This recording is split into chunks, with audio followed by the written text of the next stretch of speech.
Hello and welcome to Unacademy. I welcome you all to the Hindu analysis. And today, Saturday newspaper, no text and context, but 7 very interesting articles dealing with diverse topics. So, the first topic which we are going to deal with, good morning to all of you, is how climate governance has been diluted, how it has become a joke.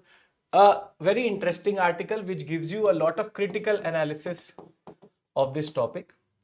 Then we'll talk about what happened in Meghalaya and rat hole mining. What is rat hole mining and why are we not able to stop it? Thereafter, we'll talk about a very interesting. See, these two topics are out of the Delhi edition, but this is actually out of the international edition. And this is about how Germany and India are finding common ground with regards to rare earth metals. Then something which is now being happening gradually but has shown itself in a very interesting way where Russia's oil import into India has hit a 38-month low. Then we'll talk about how RBI and the MPC recently kept all the major rates at the same level itself, neutral stance. Then we'll talk about a scheme which RBI is developing. And last but not the least is going to be H5N1 virus, avian influenza, and how Chennai, it has been found in dead crows. So we'll discuss that also. Good morning. So remember that the 19,999 plus 6 months extension offer under the notification period is live right now, and you can use the code IS English to get the best price possible to be tagged to our team. Now, before we start, do understand one thing, that this article per se does not really deal with a lot of nuance. What I mean by that is there are certain articles which have a lot of nuance. They are either problem solving or they give you a way forward. And the idea is using the newspaper and using our static knowledge, we create an understanding. This article has been written in a rhetorical fashion. And when it is rhetoric, it has a lot of different lines which are quite interesting, but not really important for the examination per se. So moving away from the rhetoric itself, 4 to 5 interesting points have been raised, and we will use that to understand the global climate regime as of right now. So this article needs to be read from a certain perspective along with your base knowledge of COP30 and what is happening with regards to climate change. Right? So we'll try to do that. When approaching, I feel forgetting everything. See, Anushka, there are 3 things which you have to remember. First, in the next 3 months, don't, or rather the next 2 months, don't pick up any new resource. The more new resource you are going to pick up, the more you will feel that you don't know anything, because it is a new resource. It tends to create a little bit of confusion also. Whatever you have done till this point, be it the PPTs, be it the courseware, be it the books, what you have referred to, be it any form of standard book which you refer to that only. Familiarity is important. Second thing is, solve questions. The more questions you will solve, the better you will understand how questions are asked, and therefore you will be able to understand how to approach all of that, like in that regard. So the idea is, if you're just going to get a lot of knowledge, you are not going to understand how to apply it. So solving questions, evaluating your preparation is equally important. Third thing is, you have kept the intensity for the past 10 months. It makes no sense to now question your ability to solve questions or to do this examination or to clear this examination in the last 2 months. Don't compare yourself. If you have backlog, clear it at war footing.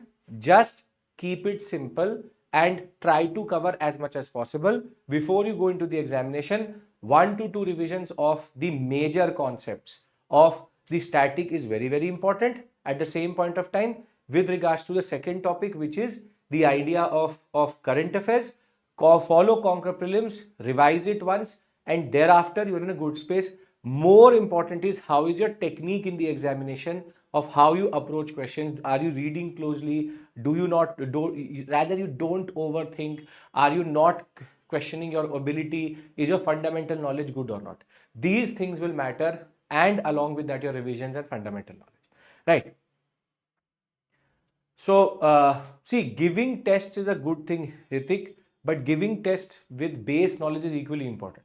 Just solving questions will not get you the examination. Solving questions, understanding weak points, where you are having gaps, working on them is equally important, right? So please understand this point very clearly, that it's about a certain loop which you have to go into.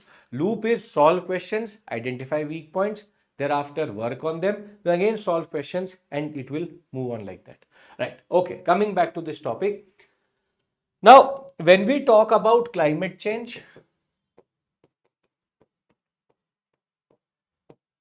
climate change is real. We've discussed this previously also. And we also know that there's a threshold which the world does not want to reach, which is 1.5 degrees Celsius. Because if we go into that 1.5 plus more than 1.5 degrees Celsius cycle, there may be irreversible damage. We will not be able to come back from that cycle. Now, is climate change real or not? Our static knowledge tells us that from extreme weather events,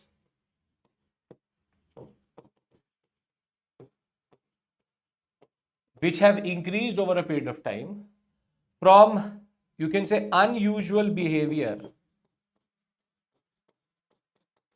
of the weather and the climate, which we've also seen more, and from food security till fuel security, all are under threat because of climate change. We all know that. We also know that rising sea levels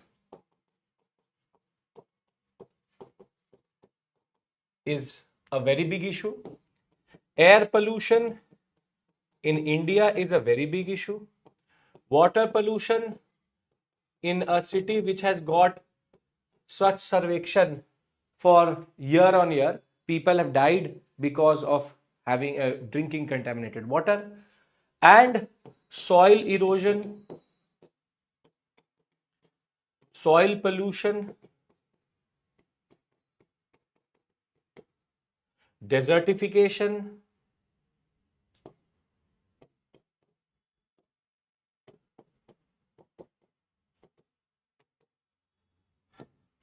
oceanic acidification.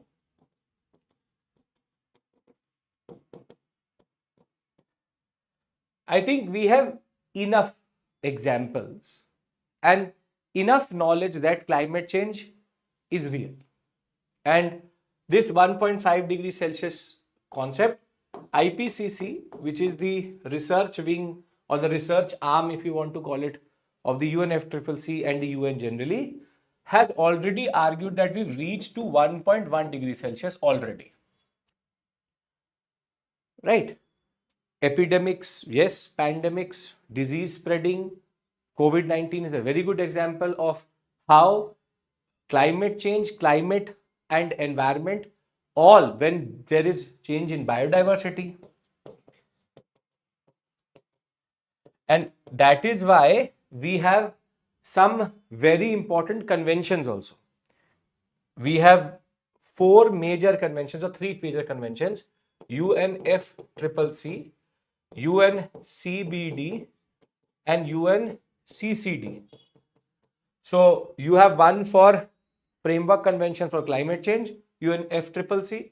Then you have Framework Convention or Convention on Biodiversity, which is UNCBD. And then you have UNCCD for combating desertification. So desertification, biodiversity, climate change, we have frameworks. It's not that we don't have the structure for it.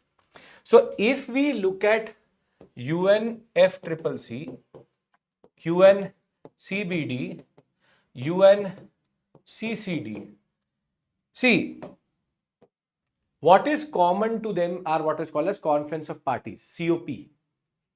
And we have seen that recently COP30 happened at Belém in Brazil.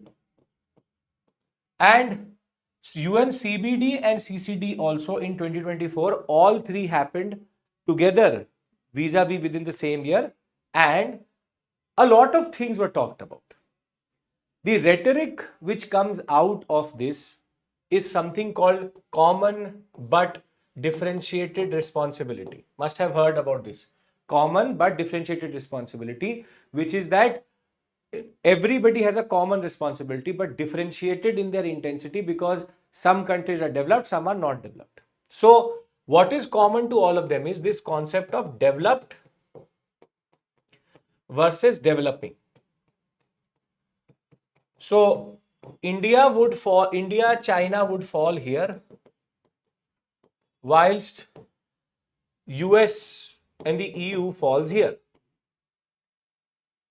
Now, the developed countries have, in a way, are the principal polluters because they added carbon dioxide in billions of tons from the industrial revolution levels or industrial revolution period, which is that 1720-30 period, 50 onwards, specifically 1750 onwards.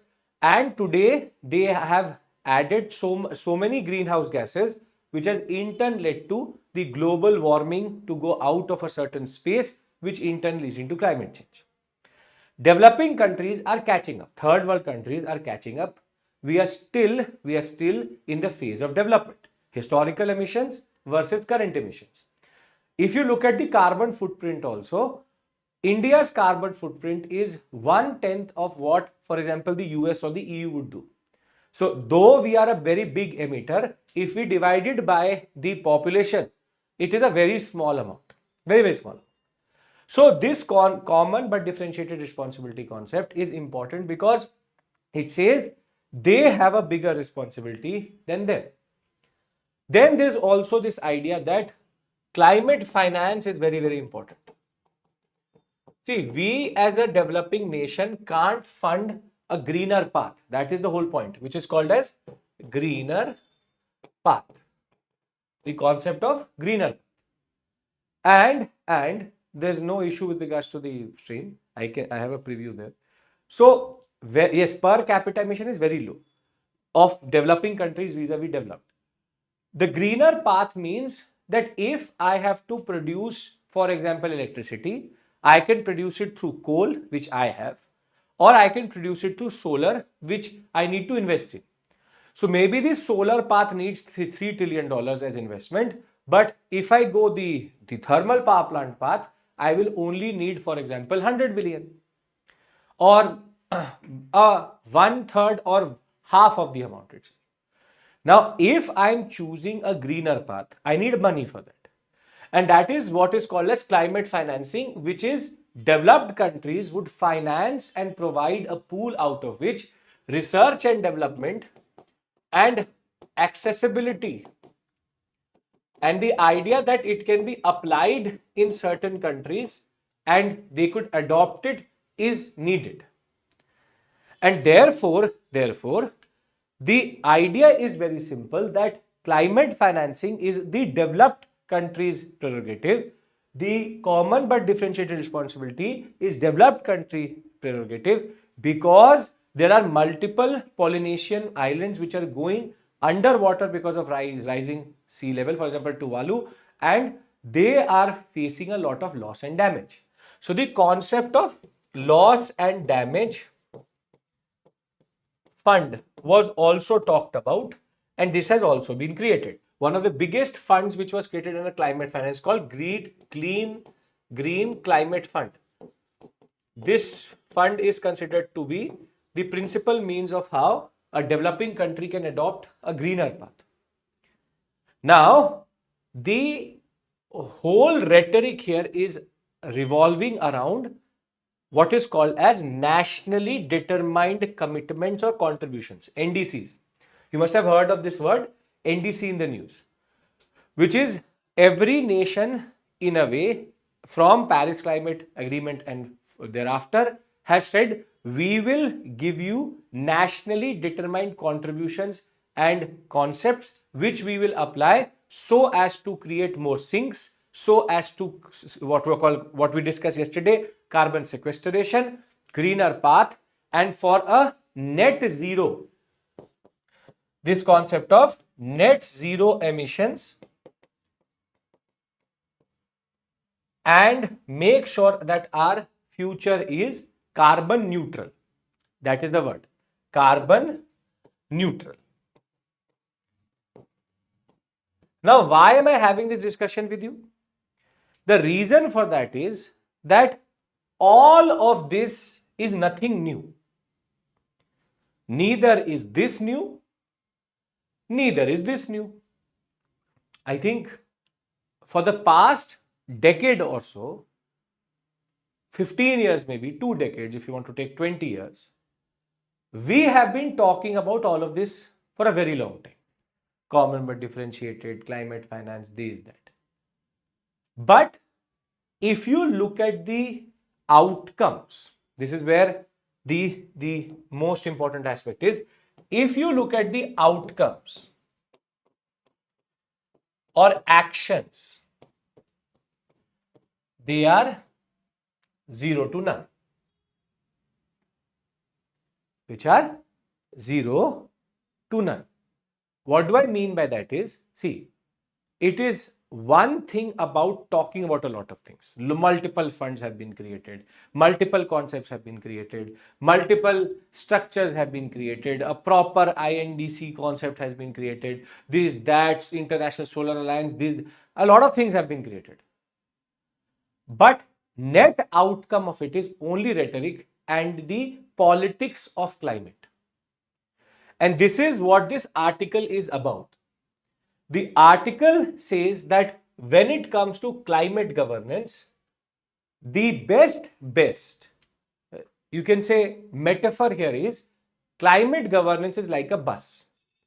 Hop on, hop off. When you want, you can just hop onto it, discuss a lot of things, talk about a lot of things, and then you hop off of it when you don't need to do it, or when it comes to intention, rhetoric, big things, meeting at COPs, hop on. When it comes to action, hop off. And this is where this article argues that when we talk about the national interests of nations, it has already made sure that global urgency and global interest is pushed under the rug. Pushed under the rug. So the idea here is the only thing which we see at the national level,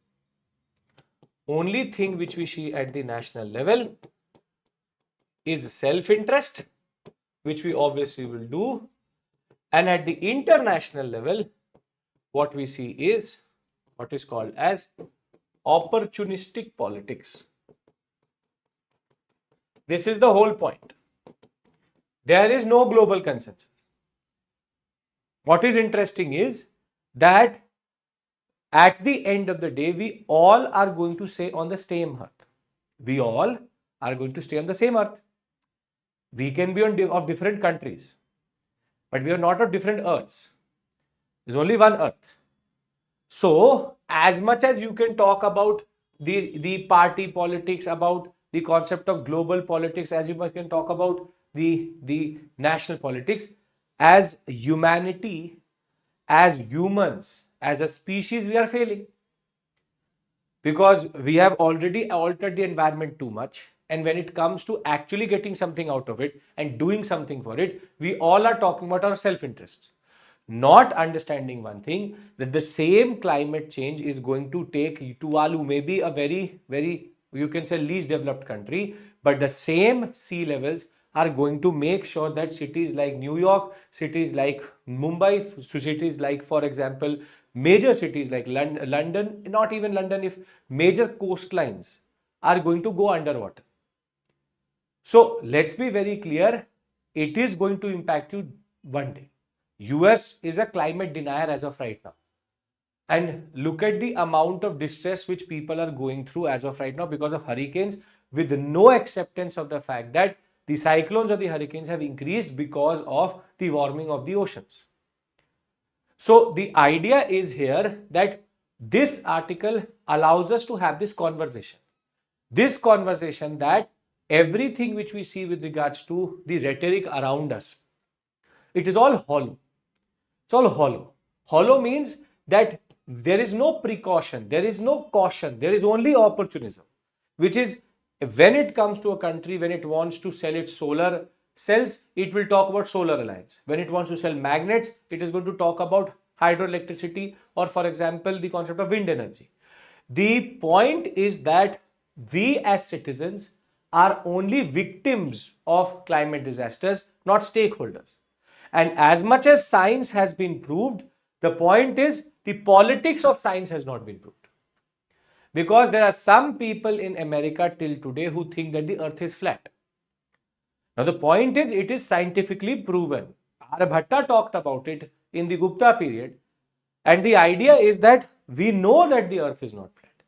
But the politics of science is such that if people come on social media, people are ready to accept anything, and therefore there's a politics of science. Is this science correct or not? The lobbies are talking about certain things. 1 year, nobody knows about chia seeds. 1 year, everybody knows about chia seeds. The point is that when it comes to even the scientific knowledge which is there, there's politics of science. One country is not ready to accept the other country's scientific knowledge, and even the IPCC reports are said to be either doctored, this and that. Climate deniers will say anything. So what this article is talking about, what this concept itself is, that we are in a very major, you can say, climate governance crisis. And that climate governance crisis came out in the 2025 UNFCCC meeting, COP30. At COP30, everybody talked about keeping 1.5 degrees Celsius target alive. But everybody knew that we will never meet it. We are going to go above 1.5 degrees Celsius. When it came to the emissions, highest in human history when it comes to 2024 year. When it comes to, when we talk about even countries agreeing to something or creating some form of timetable for action, nothing whatsoever. The point is that even when we need 2 to 3 trillion dollars per year under Green Climate Fund, the total amount of money which this fund has actually collected is 400 billion. If that is not enough, loss and damage was a new concept which was introduced 3 years back. Again, no projected disbursement cycles, timetable, where that money is going to come through from. And when it comes to technology transfer also, everybody said we will give you green technology, developed countries, but no action whatsoever. What is the basic conclusion here is that climate COP 30, 31, 32, same thing. There are more and more languages, more and more platforms, more and more frameworks, but no action whatsoever. This is the whole point. When it comes to action, we are not doing anything. So the basic conclusion when it comes to climate governance is we are ready to engage in frameworks. Everybody wants a paid holiday to a destination. We are ready to create documents. We are ready to become part of COPs. We are ready to create mechanisms. We are ready to debate mechanisms. But when it actually comes to doing anything, when it comes to timetable, when it comes to action, when it comes to cooperation, when it comes to finance, when it comes to, you can say, even technology transfer,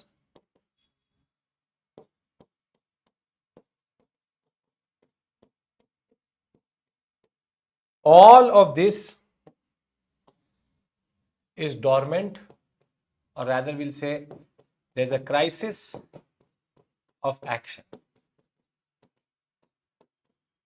And in the end, the conclusion is only hollow promises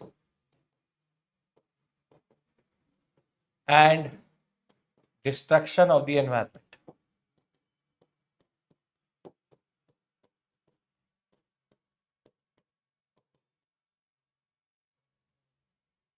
I hope you get this point. I hope you get this point that we are in a It's like it's like a UPSC aspirant timetable. Lot of deliberation on how to create that timetable. But when it comes to acting on it, nothing. Nothing whatsoever. So this article can be made into a question like this. COP produced more language, more platforms, more frameworks, more processes, but not more action. Comment. Which is the idea that what do we do with this? This is a reality check, but unfortunately, we all get a reality check from time to time. We all have been getting a reality check from time to time. We as citizens know the reality. But for the politicians, for the global stakeholders, for everyone else, there is no action per se. There is no dearth of climate financing, climate change based NGOs, and you can say pressure groups. But there is equal inaction, or just you can say ignorance, from the countries which really need to do something. And here the biggest issue is the West. A very good example of this is when it comes to ozone layer depletion. I'll give you a very simple example here. Ozone layer depletion was happening from the upper latitudes, higher latitudes, towards the equator. Now, one of the most successful protocols and the most successful conventions on Earth is the Montreal Protocol, which is on ozone layer depletion. Now, because ozone layer depletion would give skin cancer to the EU first, to the US first, to Canada first, to the West first, to the first world first, because they are in the temperate zone, they are in the higher latitudes. Montreal Protocol is one of the best used, applied, and the protocols which have been created with regards to CFCs, HFCs, and everything else is one of the best in that regard. Why? Because it impacted them first. Climate change is reverse. Climate change impacts the equatorial sector first, lower latitudes close to zero, and then it will impact the EU or the higher latitudes, which in turn creates a regime in which they will be the last to be affected. We are the first to be affected. And that is why there is lethargy. That is why there is hesitancy. That is why there is ignorance. That is why there is opportunism here. Remember this point very clearly. Very, very clearly. Are we clear about this? Are we all clear about this? Yes or no? One of you was very Shyam sir. Shyam sir is morning match. He can't take CN. Are we clear? I want everybody's yes. Before we move to the next topic. Yes, sir. Okay. One heads up to all of you. 10th February, Modern India complete one-shot marathon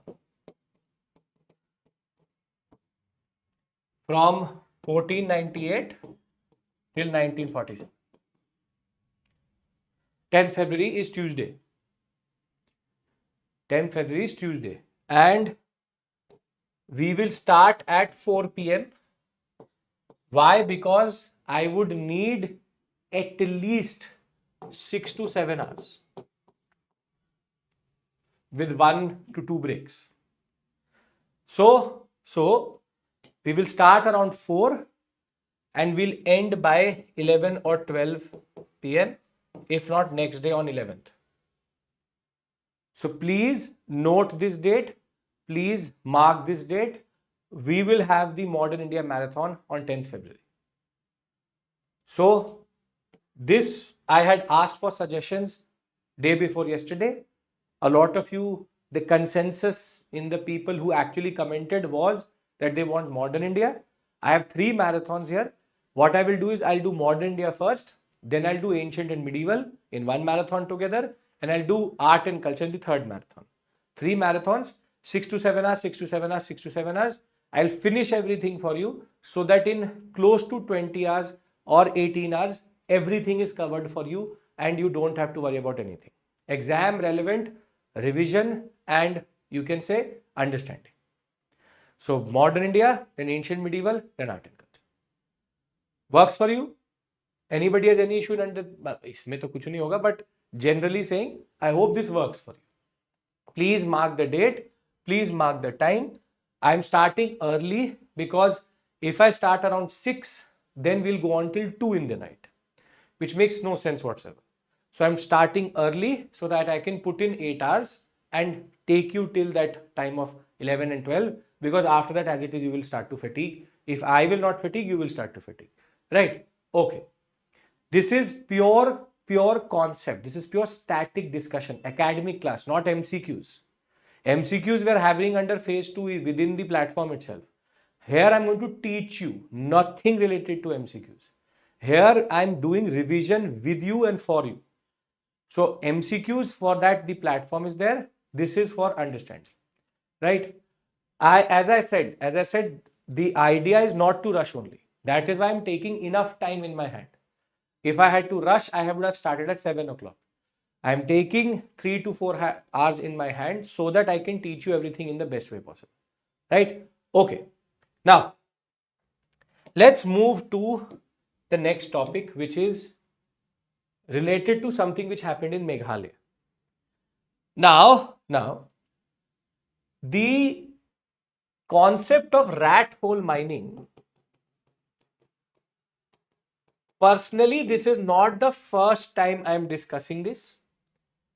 And from my experience, it would be very clear that this is not the last time I'm going to discuss this also. Because unfortunately, Meghalaya is the hotspot for this.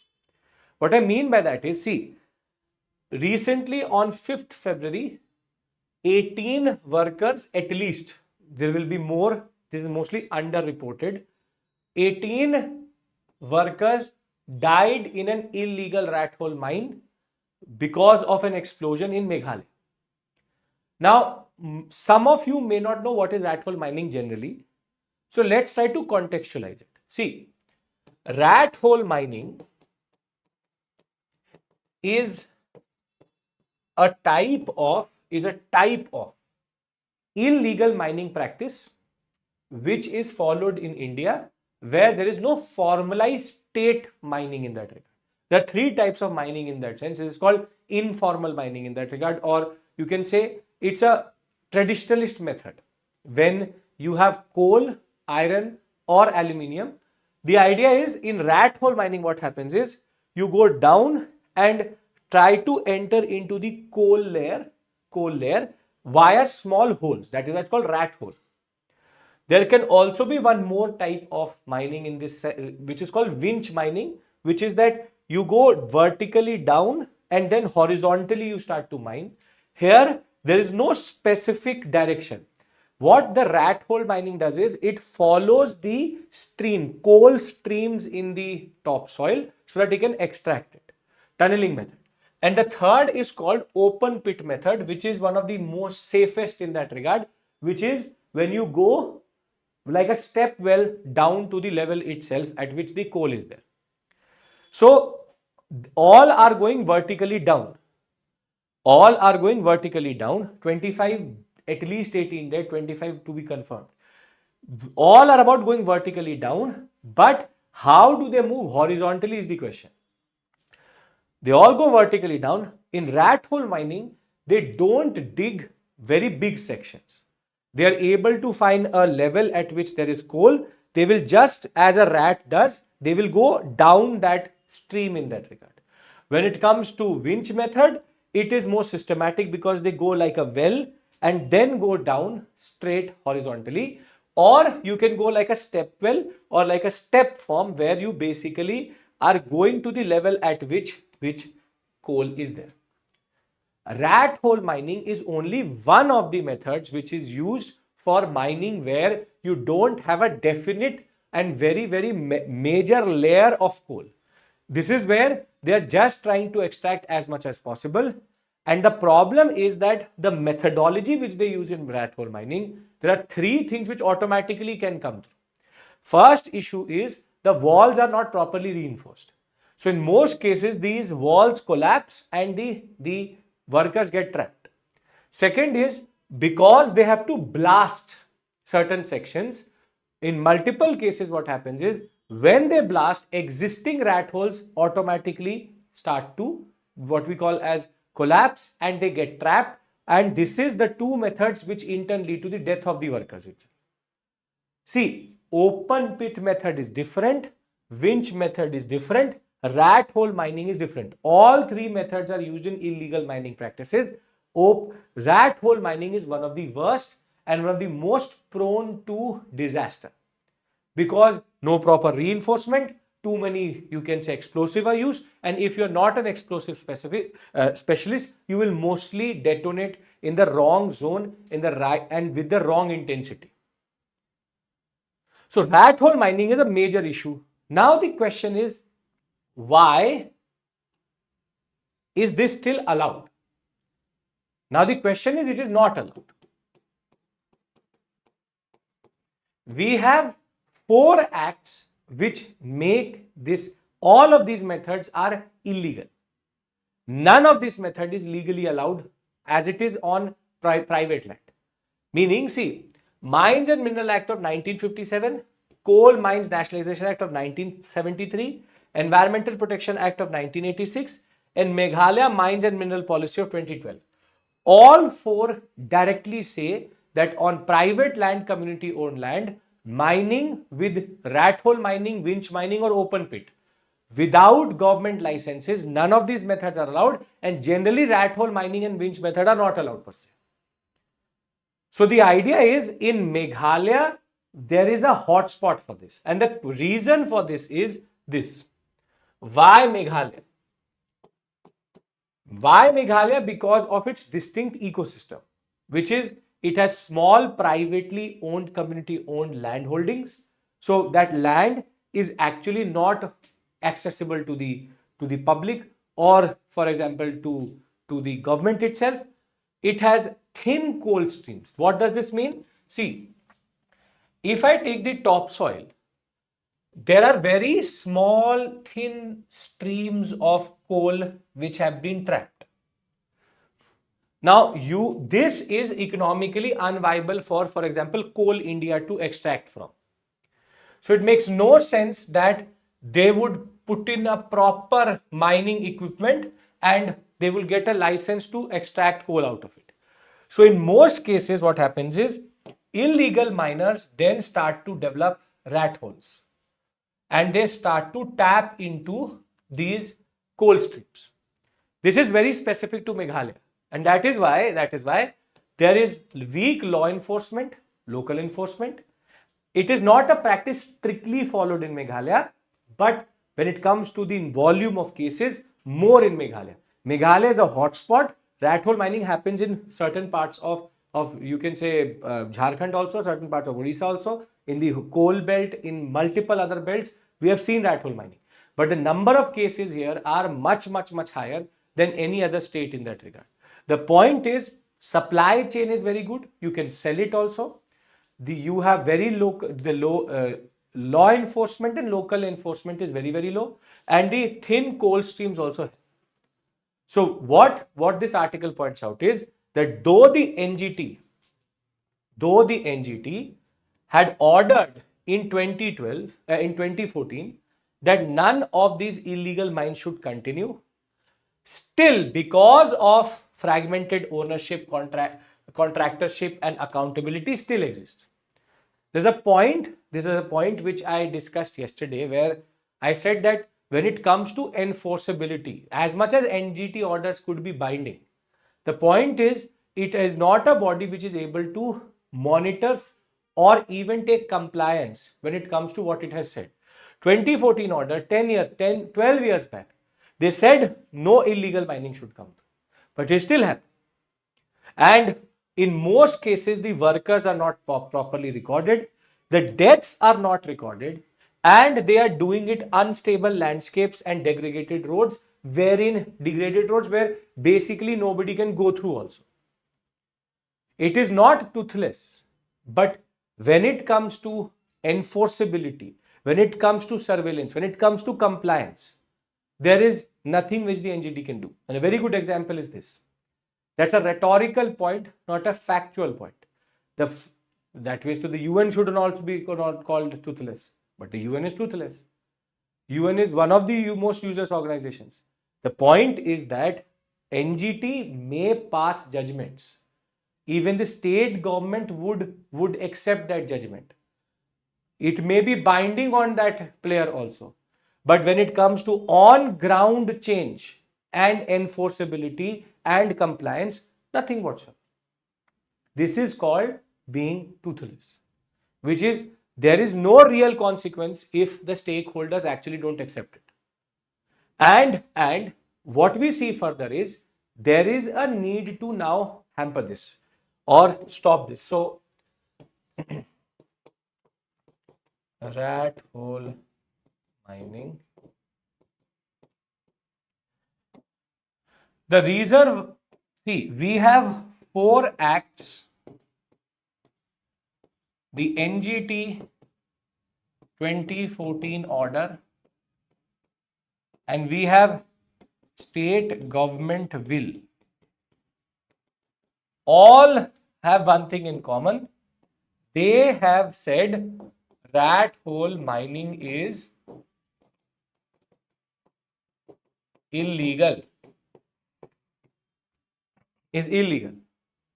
Now, the reason why it persists is because local enforcement, law enforcement, local markets, local intermediaries, private and community owned land,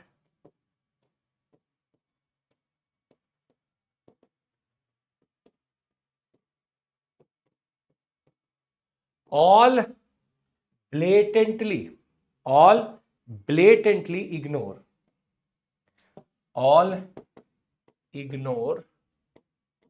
and Meghalaya has a very good ecosystem to make sure that none of these can actually work. Now the question is, what is the way forward? So this article actually gives us way forwards also. How can we change something like this? And that is where it says 3 things. Technology to reduce cost of detection, GPS surveillance, and invalidate consignments. Use of technology. Second, it says socially expensive, meaning illegal mining, community monitoring, and social boycott or incentive to not share the information. There should be incentive to share the information. State should also make sure that intermediaries, their licenses, and their network should be dismantled. But in most cases, the politicians are also involved. Thereafter, if nothing works, they should make sure that the market and the credit linkages are removed and that land is used for other purposes than mining, which may be, for example, horticulture or construction and others. And finally, the state must dismantle the supply chain. So, what is the way forward? Use technology for detection. At the same point of time, supply chain should be dismantled At the same point of time, when it comes to social pressure and boycott, and last but not the least is land use pattern should be understood and diverted towards other purposes. Meaning, if the same land is pushed into plantation or into agriculture, mining would not happen generally. So, in a way, this article is complete. Some articles are problem solving, some articles tell you problems like the last one. This is a complete article. Tells you the issue also, tells you the solution also. So I hope that you understand that together then we can answer a question like this which can come in the examination. The National Green Tribunal ordered a cessation, but illegal minings have continued due to high local dependence on income from coal, fragmented ownership, patronage and accountability. So they can write comment, they can write analyze, they can write critically analyze. So basically what they would expect you to do is to tell the issue, talk about Meghalaya and also give the solution to it. Perfect? No issues whatsoever. We have solutions also here. We have the problem also here. Right? It's a complete article itself. Okay, great. Now, the next article is about something very interesting, which is a certain intersectionality or intersection which is developing. What do you mean by that intersection and intersectionality is that India and the EU, everybody is in the same zone when it comes to the issue of China's pure monopoly, symbolic monopoly, or a real monopoly over rare earth metals when it comes to fabrication, or rather when it comes to extraction, when it comes to processing, or when it comes to fabrication. So be it upstream, middle stream or downstream, China is the global leader here, the global monopoly when it comes to how they have access to rare earth metals, critical minerals which are needed for the modern world with regards to semiconductors, military technology, car technology or anything else.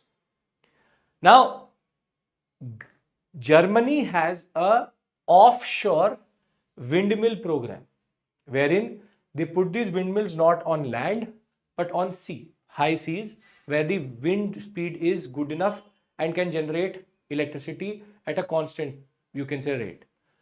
Now the problem with a windmill is it needs permanent magnets.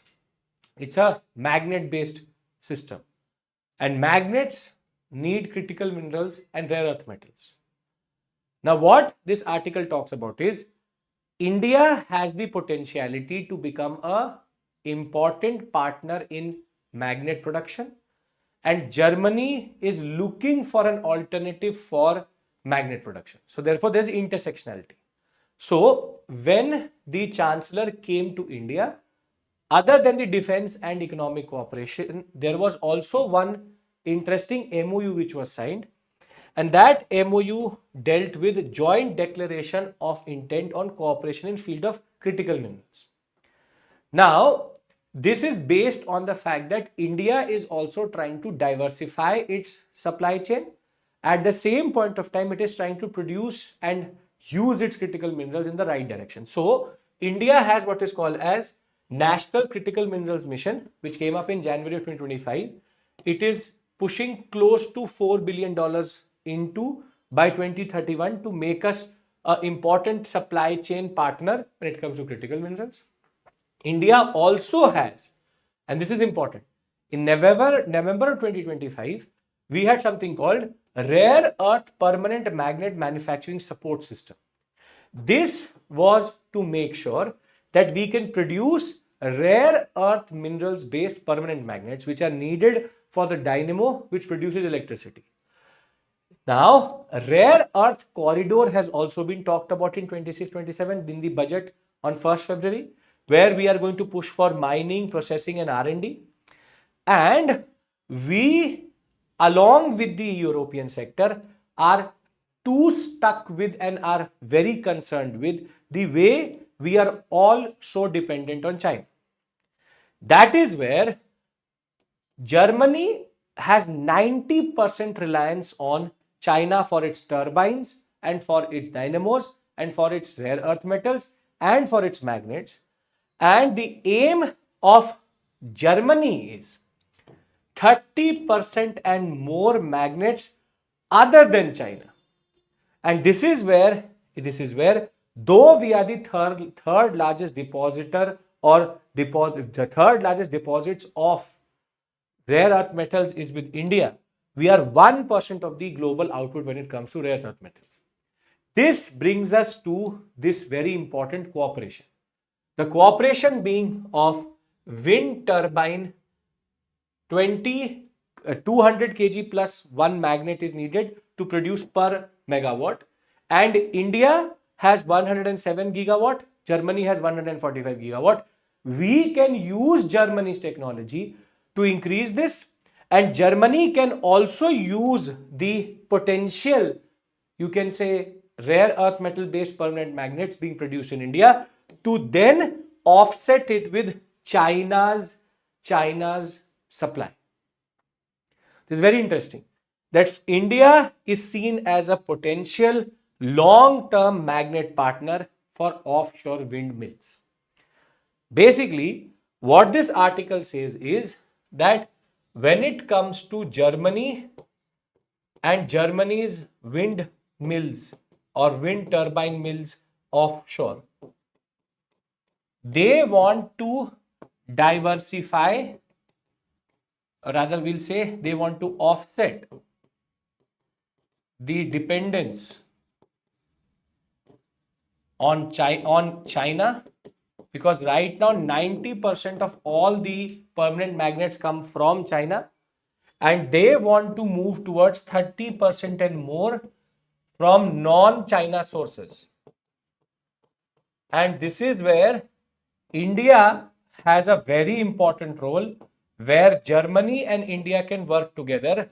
Germany can give the technology and India can give the raw material to produce these rare earth metal based magnets.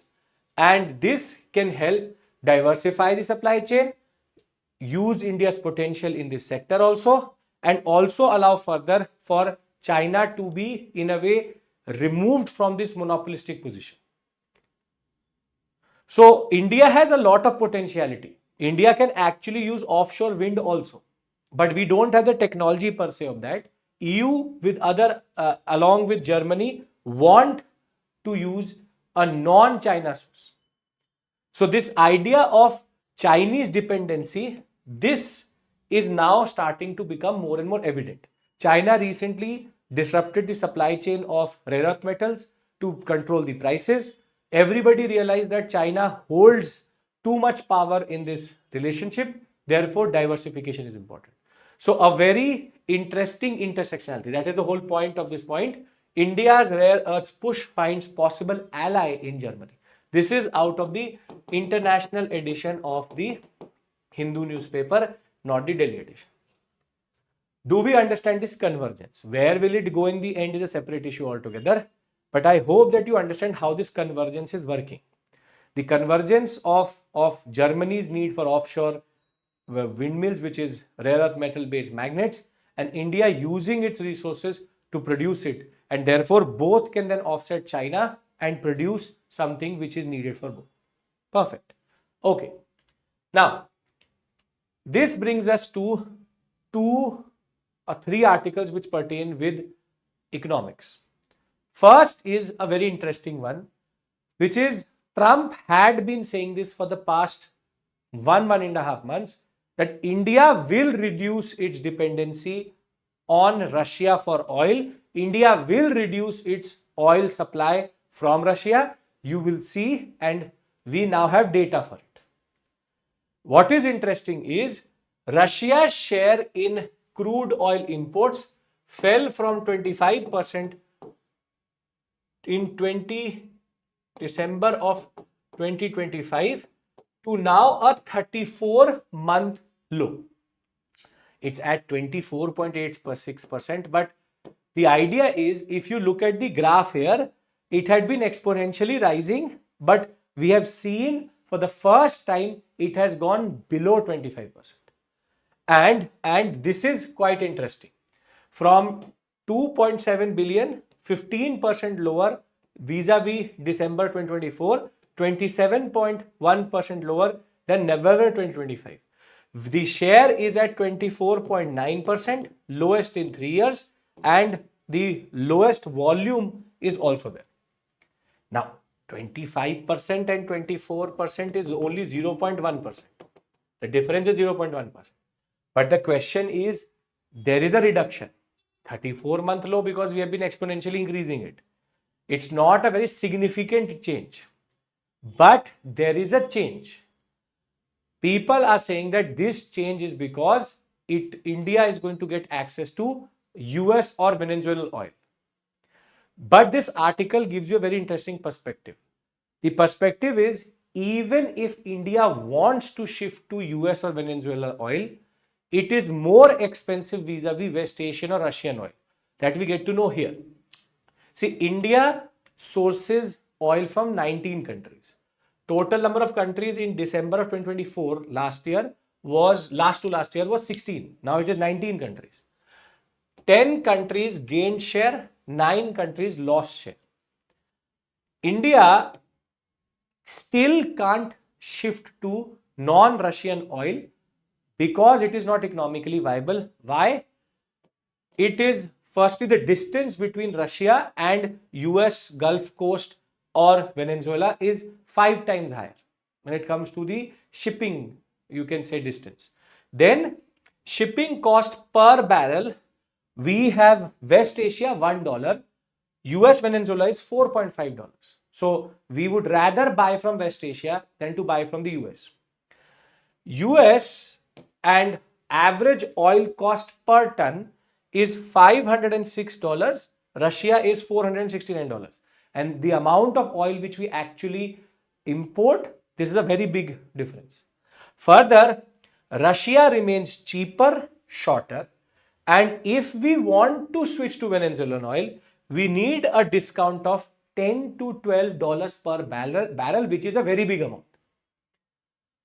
This is an important discussion because everybody in the news is talking about rejoicing the fact that we will get Venezuelan oil, we will get US oil. That is not possible. Even if it is available, it is more expensive to buy it. So Russia is, in that regard, Russia has been an all-weather friend, but Russian oil is cheaper than American oil. And therefore, it is not just about bilateral cooperation, it is about economic logic also. This is important because this allows you to undercut the rhetoric which exists as of right now in the market. The rhetoric in the market is that we are strategically shifting away from Russia towards the US, but that is technically not true because our refineries have said that the crude oil is more acidic and bottom heavy and it is more expensive to bring it also. We would rather go to Saudi Arabia or to Qatar or to any other West Asian partner, GCC member, and we will still find it cheaper. So if the US has to do something, it has to give us a discount per barrel in order to make it economically viable. So that was an interesting article because it gives us a new perspective altogether. That even if we want, it is more expensive to buy that oil. Now, the next two articles deal with RBI. First is the decision which was taken by the Monetary Policy Committee, which is to not change repo rate and continue with neutral stance. Repo rate is the same. For the students who don't know what is an MPC, Monetary Policy Committee, Monetary Policy Committee is a statutory body which was created by the RBI Act, and it has chairman plus 5 members, RBI ex officio, RBI deputy governor plus 1 more person from the RBI. 3 members were appointed by the central government. What is interesting is they hold office for 4 years, but then none of them is eligible for reappointment, these 3 people, and they have to meet at least 4 times a year, at least. So when they have met this time, they have said that we will not change repo rate.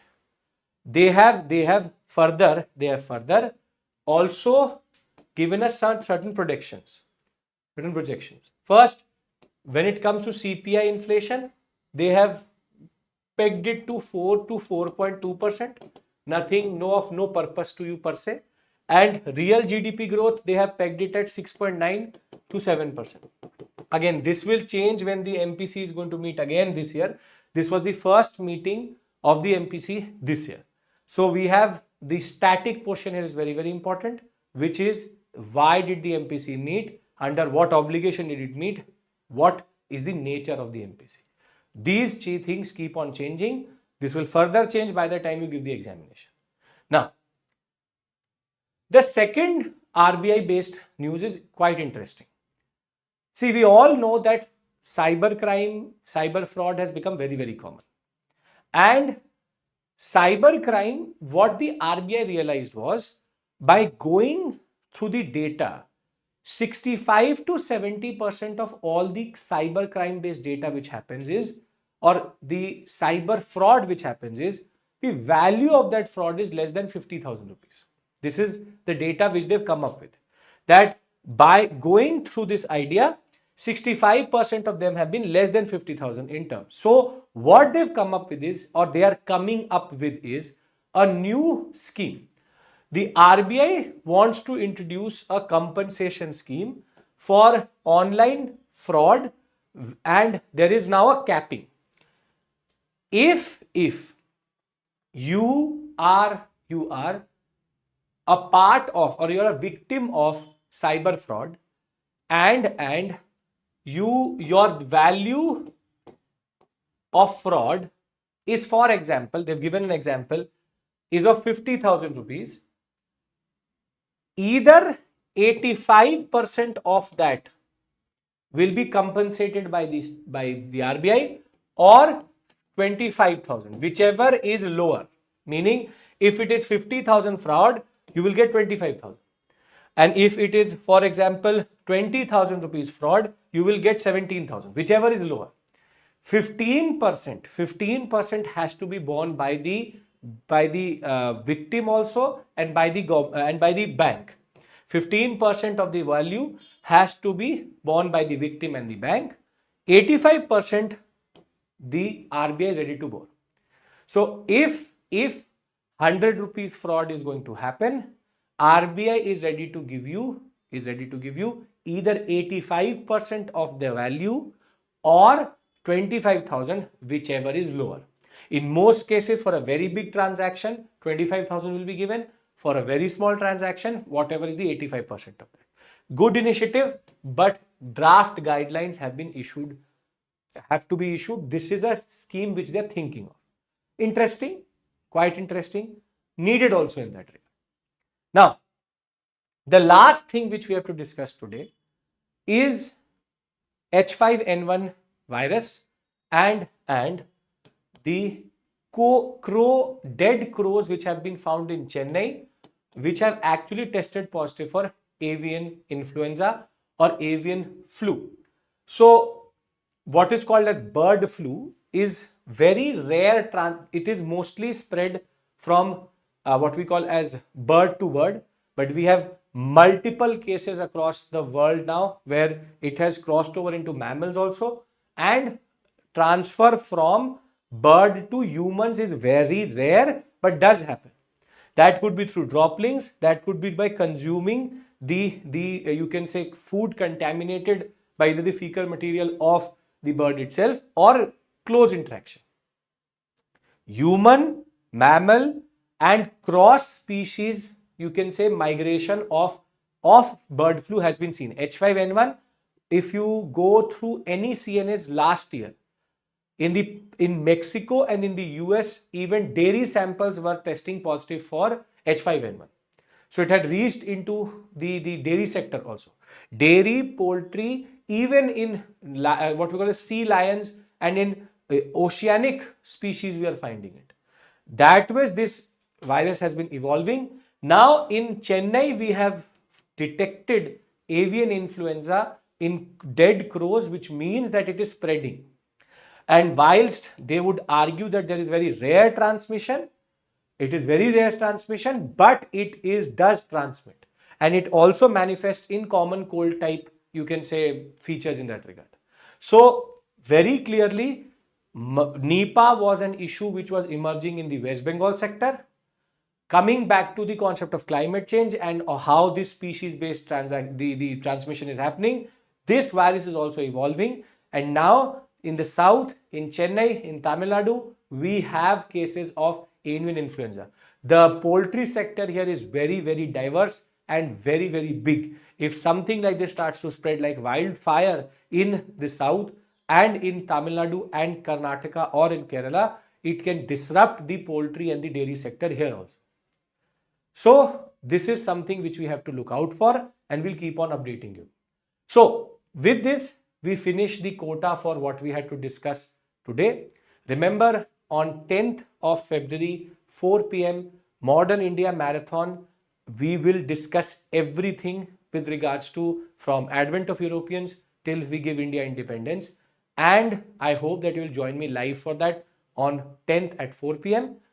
Remember that if they have any issues with regards to the forms, you can always use the link which is given in the description box to raise the issue with us. Thank you. Take care. Bye-bye.